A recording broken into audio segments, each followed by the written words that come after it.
I ask these what, when, how, who, where, all these questions, when I keep asking towards my dream, at that point, the dream slowly becomes an aspiration, which you start working towards, right? So many people will say, no, I want to become that, I want to become this, I'm passionate about that. But are you doing something about it? Talking about it is different from doing something about it. So when you start putting small steps towards it, when you start breaking down that wish into smaller pieces of action, when the first step is to put a date to it. Okay. Unless you put a date to it, you cannot build that uncomfort zone within you. Nobody from a comfy zone can do anything of significance. Exactly. You need to be in an uncomfortable zone. When I say uncomfortable zone, there is a very big difference between stressing yourself and pushing yourself. You have to push yourself, which means if this is your comfort zone, push yourself a step beyond your comfort zone. If getting up at 6:30 is your comfort, get up at 6 o'clock. So that is called as pushing yourself towards your uncomfortable zone, that little delta, little extra. Whereas stressing yourself means waking up at 4 o'clock. So then you start stressing yourself. Hello, my Icebergs. Welcome to the Iceberg Show with Saurabh Puranik. Here, we share character-enriching and entrepreneurial content by uncovering the minds of successful people.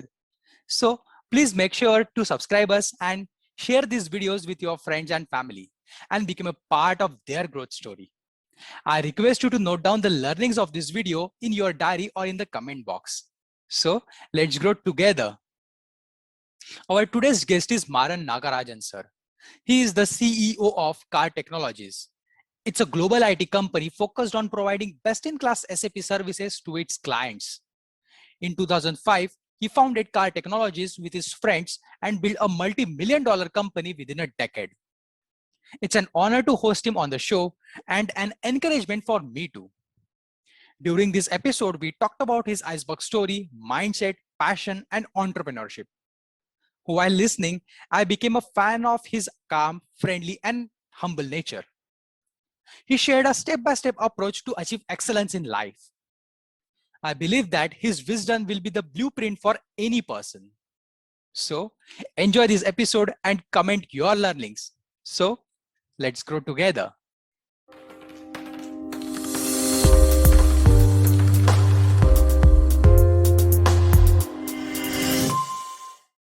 Hello, Maran, sir. It's an honor to welcome you on the Iceberg Show with Saurabh Puranik. Good morning. Good morning. Pleasure to be joining you, Saurabh. So let's open this episode with your iceberg story. So you founded Car Technologies in 2005 and with your friends and built multi-million-dollar business with the help of 700 family members, that is your employees. So can you please walk us through your entrepreneurial journey? What steps you followed to achieve that success? Okay. It's a very long story, but I'll try to keep it as simple as possible. From the very young age onwards, I've been very much fascinated in doing something big, in trying to do something, make something happen, very young age. And if you really look at that, the 80s, which when I grew up, was one of a very lot of depressive time periods, which means a lot of joblessness around. Everywhere, any movie you watch or anything you read is always centered around jobless youth, educated jobless youths. So it had a deep impact on me and said, why there should be so much of joblessness? Why can't we be creating jobs? Why can't we be the one who can employ people? Why can't we be the one who makes a difference to the society? Was a strong driver from very young age onwards. So that kept on simmering, I should say. And in the college, I met one of the best friends ever, and my friends Ratna, Selva. We met with them, and then we had all this doing. We used to call the term going for business. We never called it entrepreneurship. The term entrepreneurship was not popular in the 90s, so we used to call it business. So we want to start something as a business. So that's the term we used. And we strongly had lots of dream conversations, you should say. Myself and Ratna, we all had lots of dream conversations in which we said we should do something big, we should do this kind of business, we should do that kind of business. As a youth, you just had indulge in thousands of conversations. So we had all that, and that dream kept on getting nurtured. So we all went our own ways, and myself landed in Netherlands, and I spent almost a large part of a decade. And Ratna landed in the US, worked in insurance sector. He worked there for a large part of a decade, and same with Selva in Singapore and US, and also my colleague in George, my colleague in Netherlands. So we all had this common thought process, and we all kept in connections, and we always kept on talking, hey, when are we going to do something? When are we going to do something? When are we going to do something? So that was a simmering conversation always with my friends. And my sister also encouraged big time. My mother was a great inspiration in pushing me towards entrepreneurship. So usually families resist, but in my family, they really encouraged me towards that. So all came together. And in 2005, a point of restlessness reached, right? So you want to do something, you keep on dreaming about it, you keep on talking about it, but there is an inaction period, you don't do anything about it. So at one particular point, that inaction starts killing you. I have to do something now. I have to do something now. I have to do something now. So at that point for me was 2005. So I said, I will quit my job. I was married. I had a daughter. She was 2.5 years old. I was in the Netherlands. I was a permanent resident. Life cannot get any more comfy. So it was the perfect life one could think of. But that gave me the most restlessness. So at that point, I decided to say, no, I'm going to pursue something of employment creation. My depth of expertise was in SAP consulting. So I said, I'll do SAP consulting. So I gave up everything what I had, lock, stock and barrel, packed everything from Netherlands, came back to India one day, just landed. And then in Chennai, I started my ground zero, I should say, ground zero. So then started slowly building, and then rest is whatever happened in this last 10, 15 years. Okay. But what steps you consciously followed, sir, over these years? Because you had a successful corporate career and then you jumped to the entrepreneurship. So basically that transition frustrates us or irritates us. So what steps you consciously took, sir? See, there is something called this, there is a difference between dream and aspiration, right? Everybody dreams. Is there anybody who doesn't dream? No. Everyone in the earth dreams. When I say dream, which means everybody wants to become something. Everybody wants to create something. Everybody wants to make something happen. Everybody wants to have an impactful life. So it's a normal dream for every individual to hold. But not everybody converts this dream into an aspiration. A dream becomes an aspiration when you start putting meat to that idea, which means when you start working towards that dream, it becomes an aspiration. For example, you want to say, I want to go from Chennai, I want to go to Bangalore. Okay. So you can say it's a wish statement. By saying that, nothing happens. You don't get there.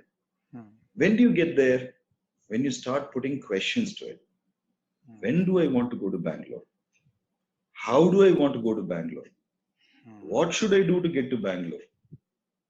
How am I going to reach Bangalore? Which way I'm going to follow to reach to Bangalore? When I ask these what, when, how, who, where, all these questions, when I keep asking towards my dream, at that point, the dream slowly becomes an aspiration, which you start working towards, right? So many people will say, no, I want to become that, I want to become this, I'm passionate about that. But are you doing something about it? Talking about it is different from doing something about it. So when you start putting small steps towards it, when you start breaking down that wish into smaller pieces of action, when the first step is to put a date to it. From a professional to an entrepreneur, if anybody wants to transition, the first step is to put a date to it. Because the putting a date to it builds a sense of urgency. It builds a sense of, hey, I have to do this within this time frame. When it's an infinite time frame, there is no pressure. You keep doing whatever you're doing and you're in comfy. There's nothing to disturb that. But when you mark a date to it, then it starts, hey, what should I do? How much capital should I keep? How much of reserve should I build? How many people should I lean on for help? How much capital should I raise? Whom should I bring as my friends? Who are my co-founders? Who are my co-travelers in this? Who are the employees I can hire? What is the idea I'm going to work on? I have hundreds of ideas. Which idea I will work on? Which expertise shall I build on? Which is the market I will study? It starts decluttering you towards that one goal. So I would suggest, first step, fix a date. 3 years from now, 5 years from now, 1 year from now, 10 years from now, depending upon which state of life you're in, right? Put a date. Okay. So that's the first step. And then break down your questions, and that for sure you'll be able to get to the point of crossing the chasm. We call it as crossing the chasm, right? Okay. There is always a valley you would want to jump before becoming from professional to an entrepreneur. Mm-hmm. So that means the sense of urgency creates uncomfortable situation, and you take some certain actions toward that to overcome that uncomfortable situation, basically. Absolutely, very well said. Okay. Unless you put a date to it, you cannot build that uncomfort zone within you. Nobody from a comfy zone can do anything of significance. Exactly. You need to be in an uncomfortable zone. When I say uncomfortable zone, there is a very big difference between stressing yourself and pushing yourself. You have to push yourself, which means if this is your comfort zone, push yourself a step beyond your comfort zone. If getting up at 6:30 is your comfort, get up at 6 o'clock. So that is called as pushing yourself towards your uncomfortable zone, that little delta, little extra. Whereas stressing yourself means waking up at 4 o'clock. So then you start stressing yourself. So you don't get there to the 4 o'clock overnight. You go inch by inch by inch by inch. So you always need to know where your comfort point is, how much you would push yourself, that delta, because then it becomes a pushing. When you do it too much, it becomes a stress. Then it hurts you. So you should know that everybody should figure out that points of what is my pushing and what is my stressing. Okay. But sir, who was your mentor when you started Cartech? And what was the learning from your mentor in terms of business and character?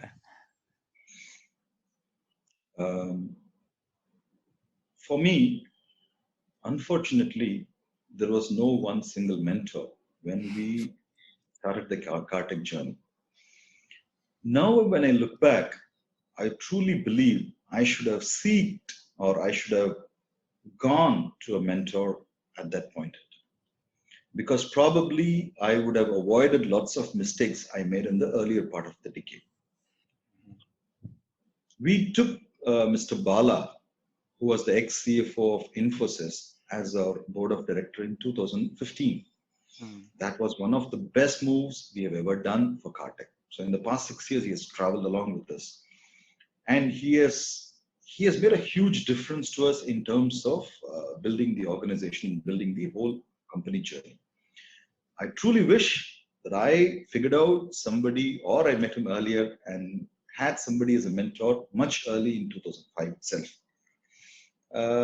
The reason why mentor is very important is you need somebody who will interact with you, who will work along with you without any expectation, with zero expectation, except for your good.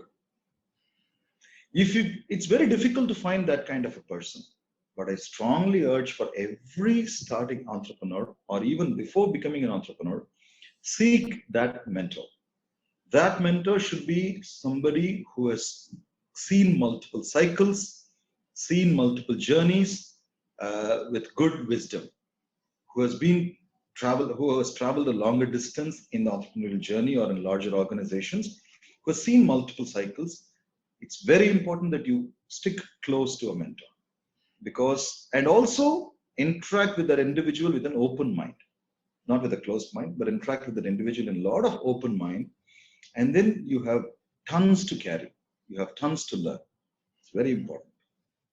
But sir, what mistakes you did when you started, and what was the lesson from that? I made only mistakes. Mm.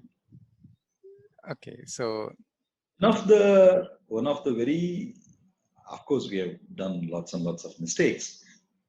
I would point to two very specific mistakes that I made. The first mistake, at least I made in the early days, is I was not too focused on assembling high quality, high output, high performance, high potential individuals. What I was more focused on is just randomly doling out jobs for to whomever I thought it is important to give jobs. Business is a serious business. Business is a very serious business. You cannot mix your well intentions, good intentions, and charity attitudes towards business. You have to separate them very clearly. Business is a very serious business. It takes right kind of people to deliver right kind of outcome.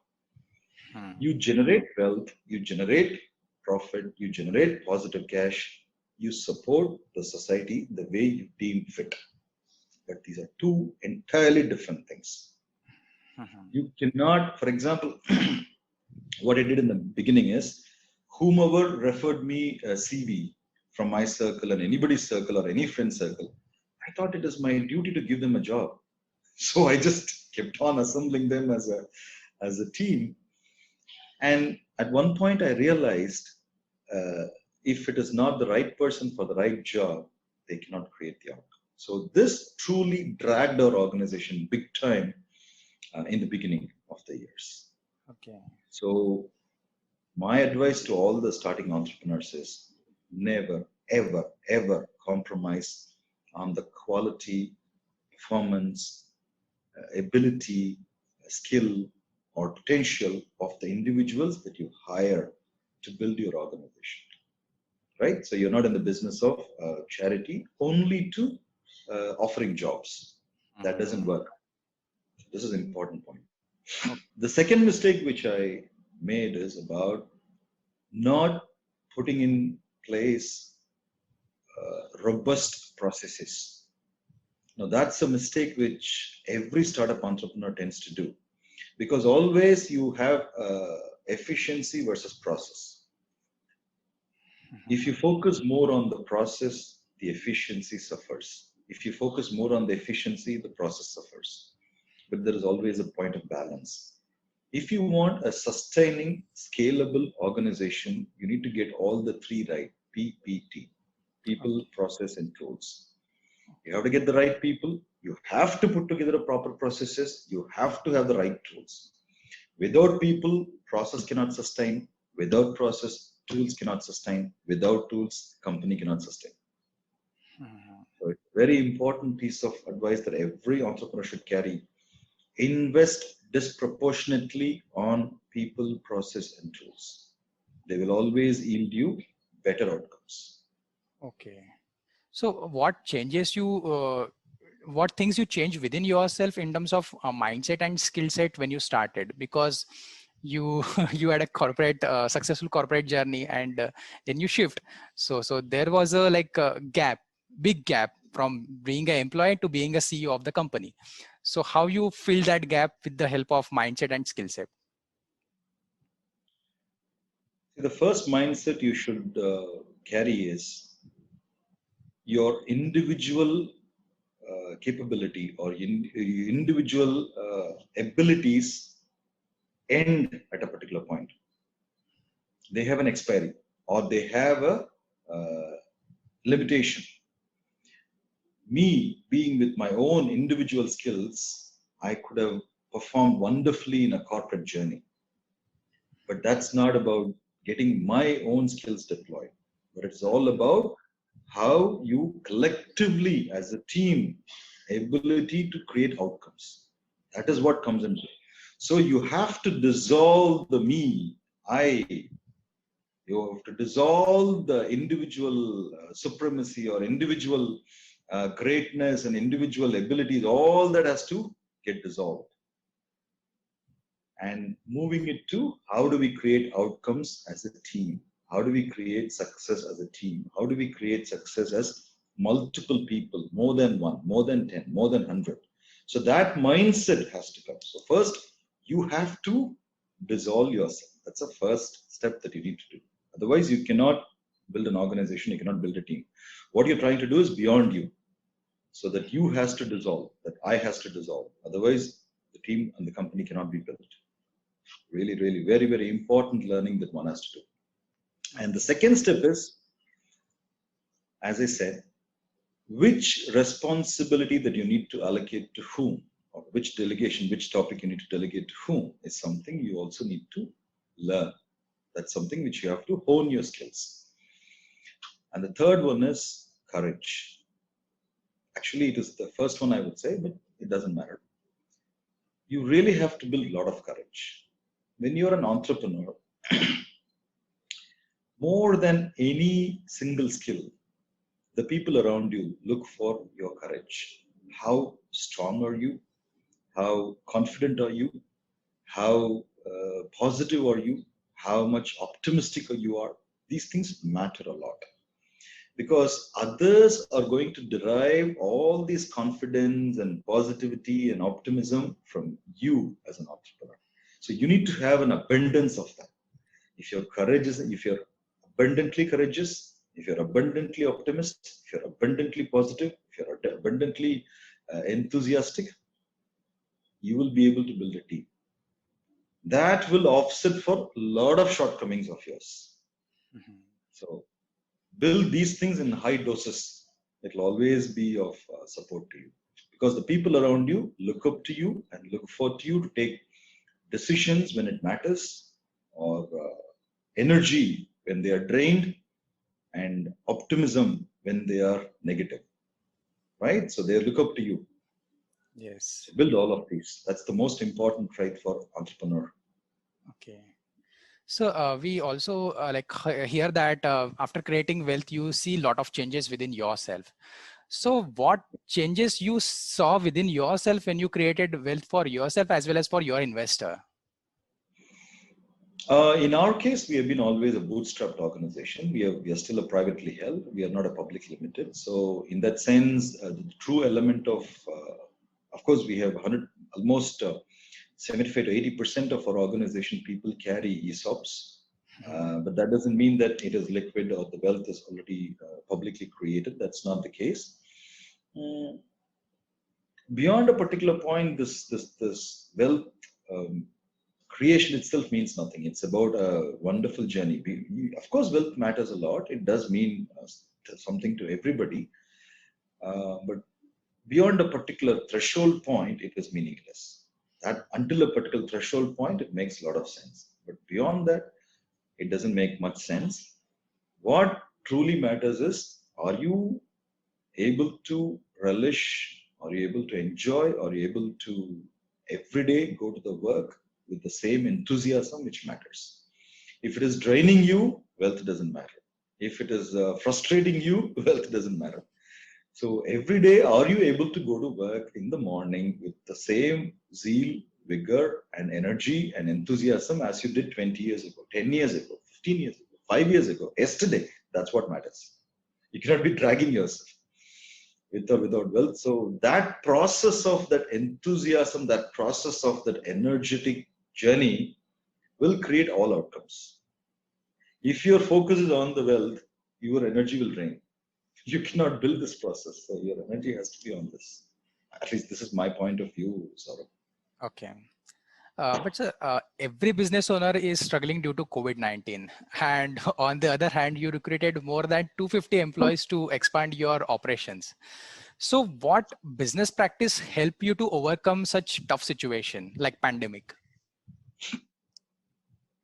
I am very, very grateful to our team extremely grateful to our solid team and the leadership team that we have in our company.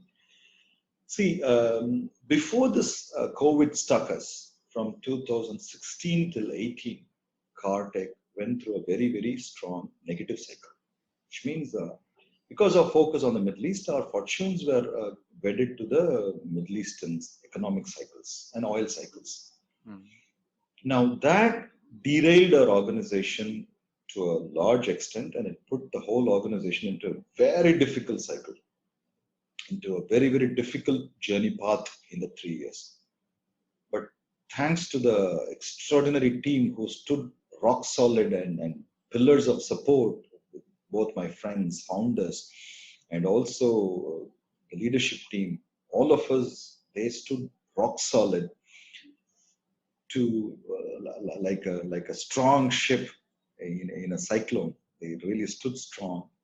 Slowly, inch by inch, millimeter by millimeter, we recovered. We built resilience. We built lots of character in the system. We built lots of stamina, lots of endurance in the system, lots of mistakes we fixed, lots of processes we put in place, lots of corrections, many things we all together as a family, we corrected all of those mistakes. And when the COVID hit us in 2020 March, we were like one strong, energetic, endurant person built with a lot of stamina. We were ready to take off. So at that point, when the COVID struck us, we were kind of prepared. So when we knew exactly what drill to follow, how to put in place, we immediately put in place something called as a COVID Command Control Center. Had the entire structure and the process in place. We had networks of communication. We had constant governance calls. And we exactly knew how to face a difficult period. Because we went through the difficult period earlier, we knew exactly what to do next. So we were able to respond in such an instantaneous fashion. How do we respond to a bad times? And the team came together. So they were able to wonderfully come together. In fact, in this COVID times, we have grown 20% over the last year. You can't believe this. In this March, I think we'll be growing 20% over last year. So it's overall, if you really look at our growth cycle, this defies the whole industry logic. This defies the whole trend. Only reason is because the team was so well rehearsed, well prepared on the tough times to face the tough times. And they are able to weather any bad weather. Okay, so that means character of team and learning from your failure, like help you to overcome such a tough situation like pandemic. Absolutely. It's end of the day, character and your nerves of steel is not built in good times. Your character and nerves of steel and the toughness is built by bad times. Okay. If you haven't seen bad times, your endurance is of a question. Okay. So obviously, only those people, those teams, I wouldn't say the individuals also, those teams who has gone through a cycle of tough past or a tough periods or tough negative cycles are the ones who are capable of creating positive outcomes, extraordinary up curves or extraordinary hockey stick growths. Only teams which are seeing the bad times can able to create that. Okay. So let's discuss more about entrepreneurship. So in millennials, passion is very common and misleading term because for millennials, passion, entrepreneurship is their passion. So according to you, what passion is and what are the process to identify our passion?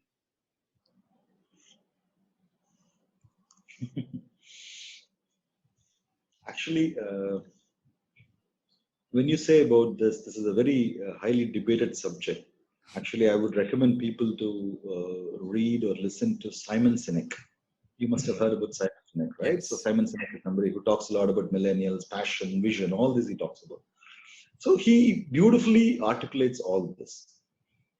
See, passion, the meaning of passion is, it is about pursuing something without loss of energy, without stress, without fatigue, without burnout. That's called passion. When you do something which tires you out, it is not passion. And when you do something and it enthuses you to do more of it, that's passion.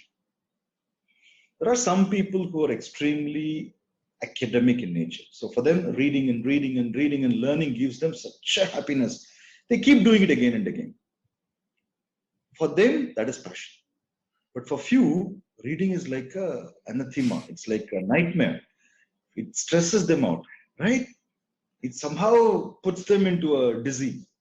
They want to do something else which they enjoy. For example, say photography, say music, say singing, say sports, playing, cricket. There could be hundreds of other things.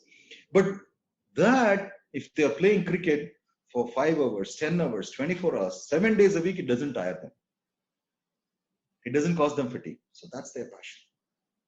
So each person, what truly does not tire them, does not demotivate them, has no problem in pushing themselves very hard, doesn't stress them, which one, whenever they want to go back to the zone and operate in that zone, that's passion.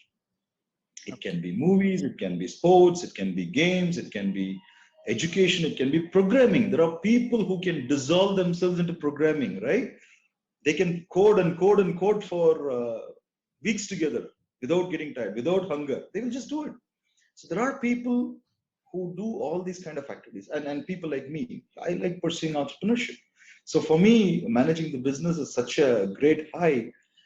No matter how many hours I work, no matter how many days I work, no matter how many months or years I work, it doesn't tire me.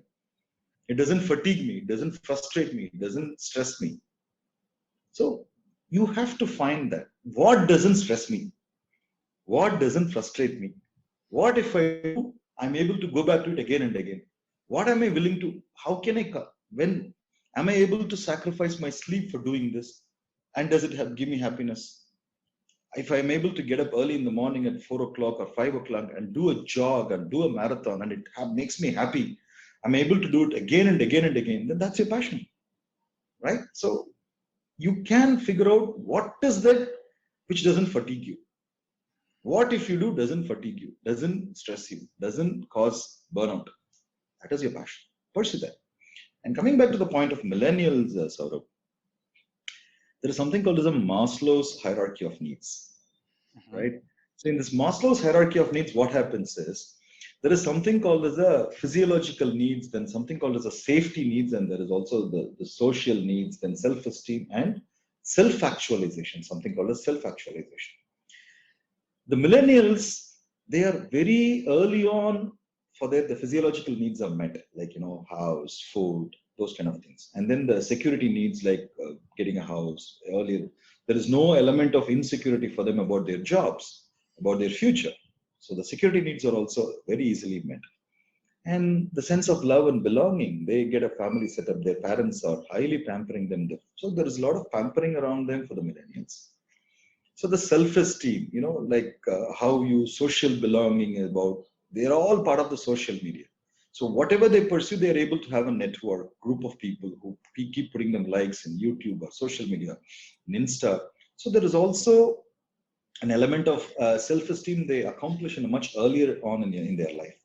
So very early on in their life, let's say by 18, 20, 21, 25, they reach the point of self-actualization, which means purpose, right? So what's my purpose? Why am I here? What is the purpose of my life? What impact am I going to make on this earth? What is my impact, right? So what am I going to make a difference? That question keeps coming to those millennials much earlier on than the previous generations. Maybe I would have got that at 30, and now they're getting it at 15. So that's the difference. And in my previous generation, probably they got it at 50. By the time they could not make a much difference. So this self-actualization call, the purpose call, coming earlier onto the millennials, is a major driving force for them. And if they can plug this, blend this passion with them, as internet whiz kids, they can do wonders. They can do absolutely phenomenal work they can do. And I have a phenomenal respect towards millennials, and I enjoy working with them. They are the best of the lots. So actually, this explanation hit me like a sniper shot. So let's summarize this. This whole explanation is that the passion is like if you are doing something and without external validation, if you are loving that job, then that is your passion, I would say. Oh, okay. It doesn't matter what others are going to tell you or not tell you. Mhm. Because others may encourage you, others may not encourage you. Others may recognize you, others may not recognize you. End of the day, you have to pursue what makes you happy. In that zone, you need to travel. For example, you're an IT programmer, okay? Hmm. But somehow you like cooking. You love cooking.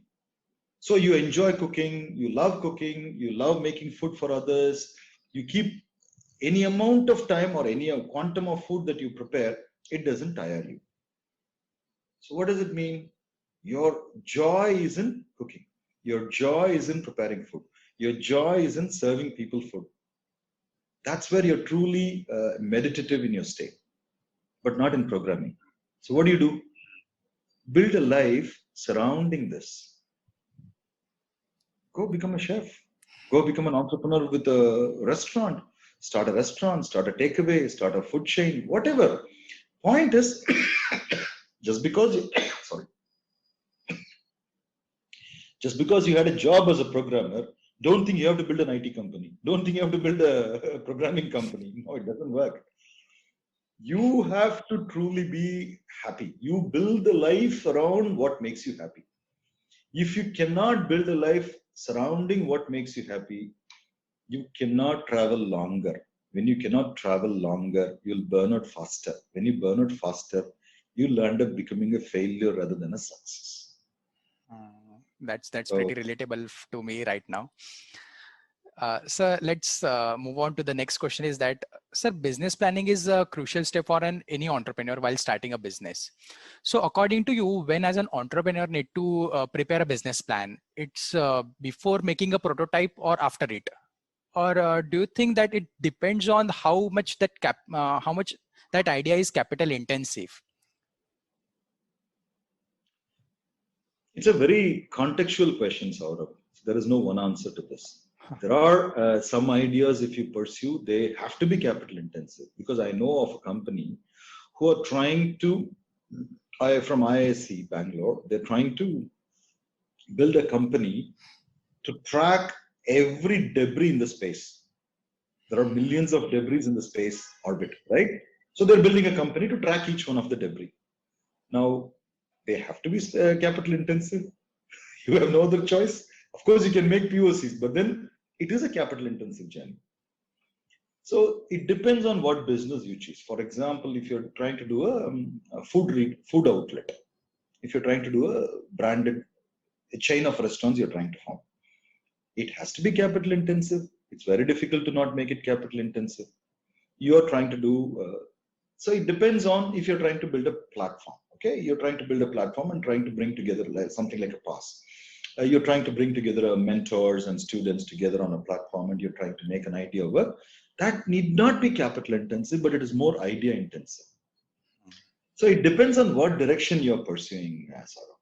So more than anything, as I said to you before also, you're building a strong passion in what you're trying to do, or a strong happiness in what you're trying to do, is the first criteria.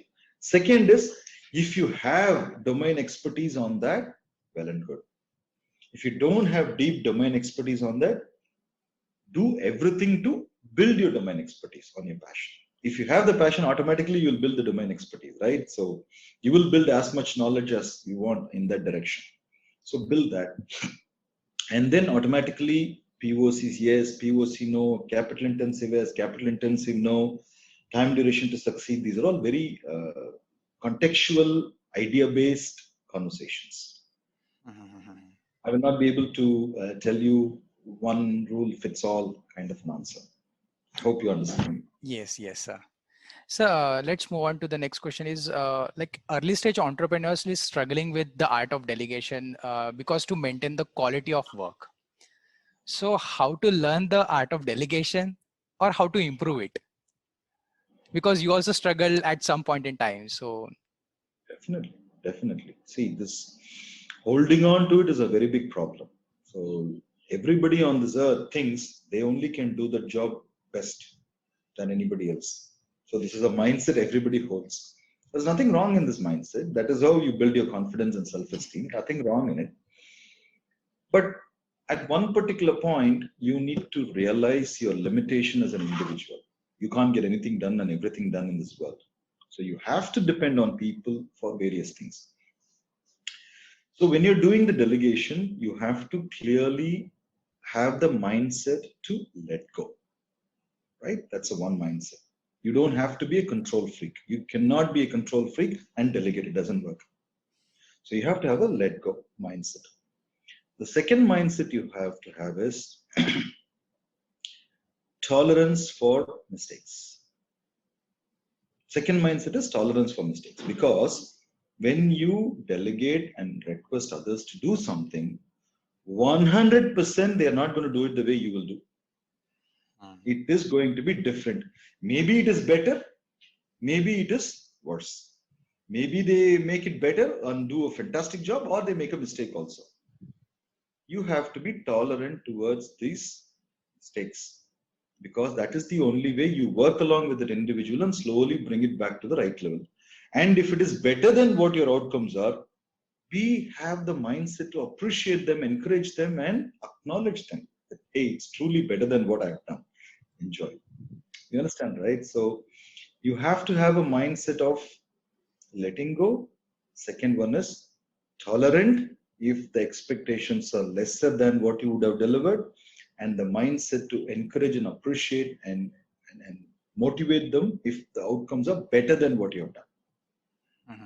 So these are the three mindsets that you need to carry if you have to delegate and succeed. And that's the only way to succeed. There's no way you can do 100% of the job. You have to delegate. Yes, but sir, how to ignite that entrepreneurial spirit within your employees to get remarkable results?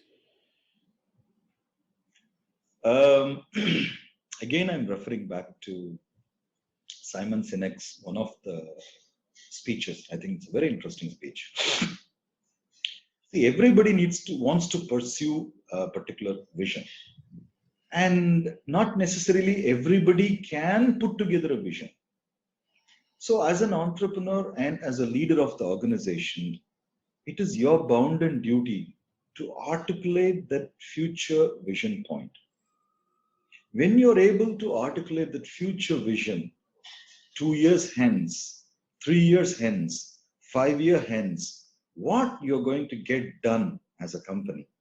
When you're able to truly paint that canvas, paint that picture, and make that clear, hey, we are going to get there. We are going to reach this kind of a milestone in this time duration. And this is how we are going to do it. And when you are able to articulate that beautifully and transparently communicate that to everybody in your organization, trust me, automatically entrepreneurship sets in. You don't have to do anything, because everybody wants to make a difference.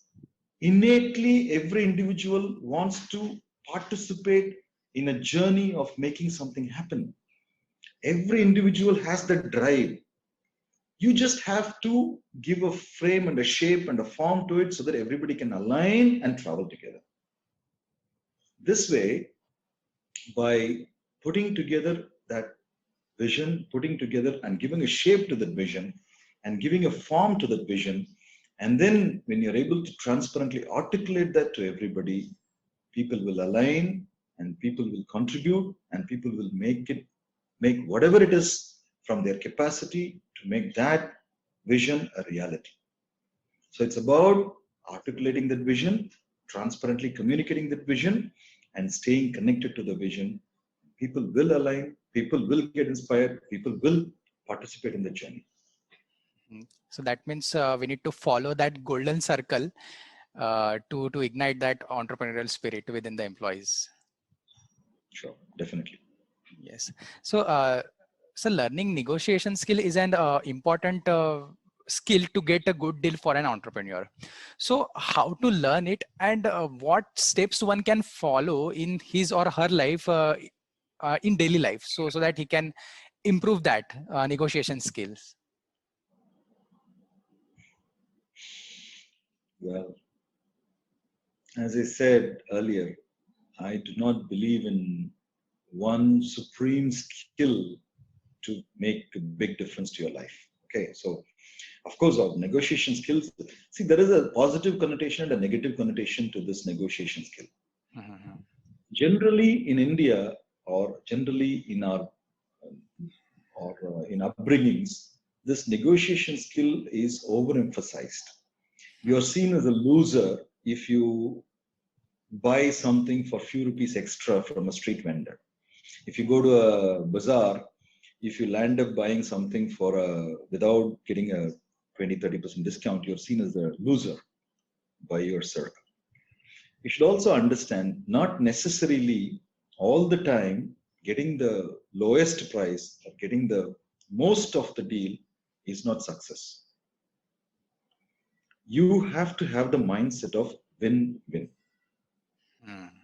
Every transaction should lead to a win-win situation, never to a win-lose situation or a lose-win situation. Sometimes you will be forced in a situation where you are willing to take a loss and make the other person win for the deal. Don't do that. Similarly, there will be a situation where you come out with a win and the other party feels lost. So never do that, because those are not sustainable engagements. You always, in every transaction, you should have a win-win-win-win mindset. You cannot come to a win-lose mindset. This is not a zero-sum game.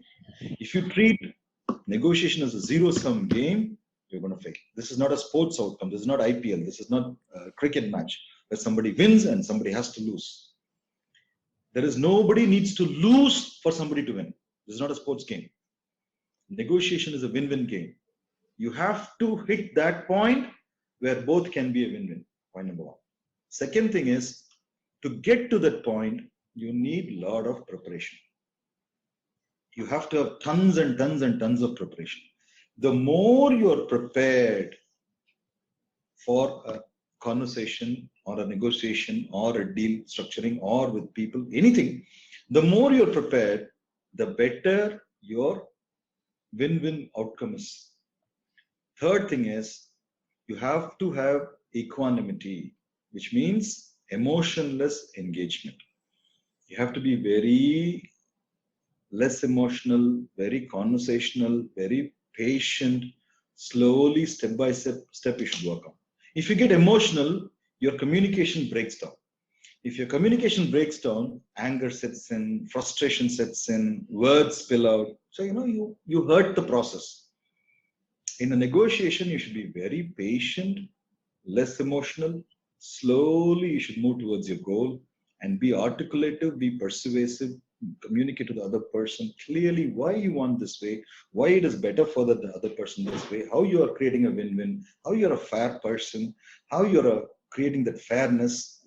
These components are very important. If you operate in the principle of fairness and win-win, you will go longer.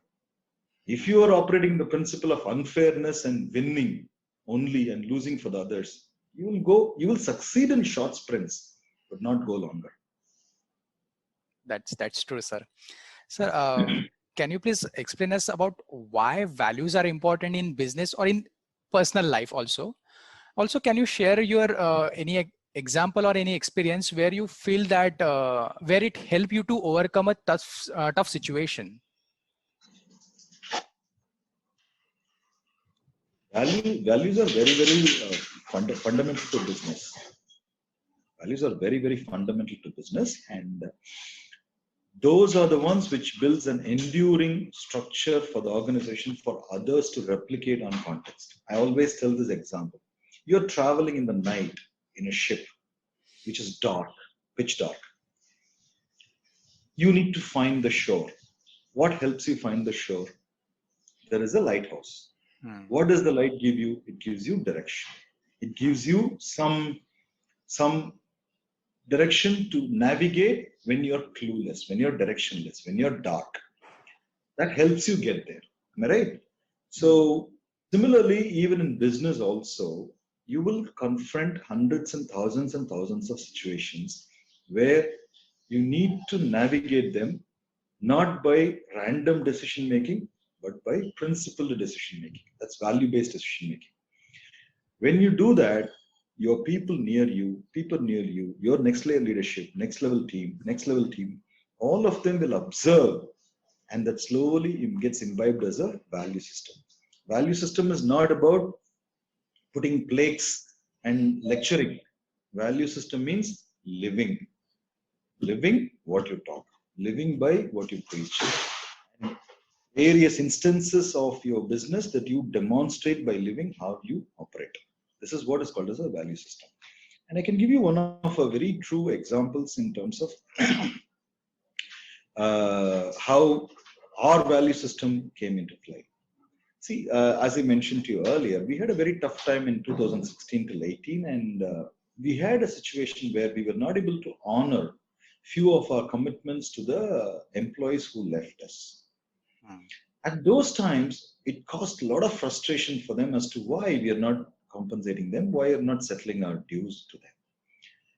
At that point, what we did is many companies adopt a very bad technique of trying to reverse it on them. You did not do this, you did not close it, you did not surrender this. You can always put them on a spin and create a situation as if it's not your problem, but their problem. But we said, no, for us, building the goodwill is very important. We will be honorable to every person to whom we have been not compensating. Same thing happened with our vendors also. So at that time when we had a difficulty in paying the vendors, so we called all of them. We told them very transparently, look, we had a great situation. You all worked with us for so many years, but we had a difficult point in this time window. So we have these difficulties, because of which we need your support. This is very short term. Be with us, work with us. We will come out of this and we will go to a great stage. And at that point, you all will be happy and the goodwill will be better. So support us. That's the transparent conversation we had. And I tell you, all of them supported like hell. Everybody, they just really trusted us and said, no problem. We trust you, we trust you, we trust you. Of course, there will be some heartburns with few of the partners, but then majority really worked with us and supported us, and it helped us come out of the whole difficult situation. And then we came out of it in 19, and ever since we are not looking back, and we are so strong and moving forward. The point I'm trying to tell you is, Saurabh, only in difficult situation, it truly means what transparency means, what trusting means, what truly building goodwill means. Only when you do that transparent operation, people will trust you. Then people will support you. Then people will work along with you to help you come out of the situation. But you try to be smart, you try to be sly, you try to be over smart, then people will have a different way of hitting at you. Exactly. But sir, when you grow as a person or in a company, you meet a lot of people, and it's a bit difficult to maintain a connection with all the peoples. So sir, how you maintain the relationship with this network, I will say, so that it will go beyond business? So what techniques you follow to maintain the relationship? Today, the technology allows you to connect with millions of people, right? So you are in a Facebook or in LinkedIn, millions of connections, but none of them can be connections, right? How can you have a million connections? It's inhuman, doesn't work. So those are not the important parts. I believe the most important way that how you can build a relationship is by focus. It's not the quantity which matters. It's the quality which matters. It is not 100 people that you meet in a conference which matters. It is that 5 people you meet and have that intense quality conversation that matters. So focus on the quality of the relationships rather than the quantity of relationships. It is not important how many business cards you exchange. It is not important how many connections you have. It is not important how many people know you that matters, or how many people you know that matters. What is truly what matters is, even if you have a very shorter engagement with people, have your 100% attention, focus, depth, connect, and truly connect with an individual. That is important. When you make that kind of an intense conversation, even if it is a 5-minute conversation, people will remember that conversation for the rest of the 50 years. But if you make a shallow conversation, even with 100 people, none of them remembers you 5 days hence. So the true differentiator is your focus, depth, your connection, your intensity of conversation. That's what matters. Okay. So my next question is that what advice you will give to the young entrepreneurs who are struggling to build their fortune? Very simple. Don't give up. Be at it. You will get there. Okay. There is no rocket science to this. There is no, just be at it. Be at it again and again and again and again and again and again. Be at it. Don't give up. And you will get there. Okay. A winner never quits. A quitter never wins. Right? As long as you're playing the game, you have a chance of winning. So keep playing the game. Stay put, stay positive, stay at it. Don't give up. Be at it again and again and again. That's it. You will get there.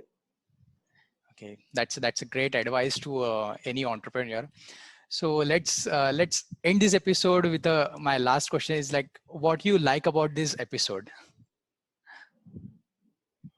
As I mentioned to you, Saurabh, I think it's truly very I'm very happy actually to see a young person who's a young professional who has already had his hand in entrepreneurship and who has the thirst of entrepreneurship, trying to build, motivate the next generation of people, and also to motivate himself and to motivate others by this interaction with various people is truly commendable. And the whole process of engagement, preparedness, methodical approach, and the zeal with which you connected throughout this session was very impressive. So compliments to you. Congratulations to you. Let this Iceberg Show become a very big success for you, and let you also find great success in life. Thank you, sir. So let's end this episode, because I feel that in this episode, everyone will get the step-by-step approach to become successful in their life. So I urge my listeners and viewers to follow these steps and do their homework so that they can create their growth story. And one day we can invite you as well on this Iceberg Show. So thank you so much, sir, for this episode. And I really thankful for your time. So thank you so much, sir. Thank you, Saurabh, and all the very best. And I truly enjoyed the session of the whole questioning. And also, I wish the very best to everybody watching this episode. Thank you very much. All the best for your show, Saurabh. Thank you. Thank you, sir.